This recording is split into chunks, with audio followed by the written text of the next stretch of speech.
Recently, I was invited by a respected developer to advise on their international sales structure. Sharp team and good product, but as I listened, something felt off. They were treating conditions like objections, as if they could talk their way out of structural problems with clever phrasing. And I get it. We all come from a tradition that prizes persuasion. Back in ancient Greece, there was a whole school dedicated to it, the sophists. They believed that truth was flexible and that a strong argument could bend reality. One of them, Zeno of Alia, famously claimed that the space between two people was actually infinite. Why? Because it could always be divided in half, and half again, and again, and again, forever. Now that is a seductive idea, but it only works in a debate. Out here in the real world, there are some forces you just don't argue with.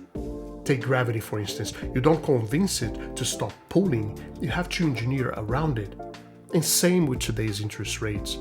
Trying to persuade buyers with phrases like marry the home and date the rate, that sounds sketchy, but the buyers are not buying it because the rates are still high and no one knows when they will drop. That is not an objection, that is a condition. And conditions require design, not dialogue, structure, and not spin. That's why the larger home builders negotiated forward commitments, the prearranged deals with the lenders that let them buy down the rate and make the homes more affordable. Not with slogans, but with structure.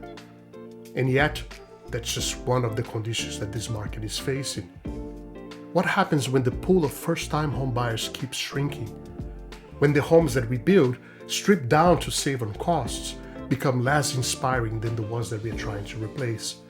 When the exurbs that we are pushed into need to become the new suburbs, but without the charm, the jobs, or the infrastructure? These are not objections, they are conditions. So what is your strategy when persuasion isn't enough? Let's talk.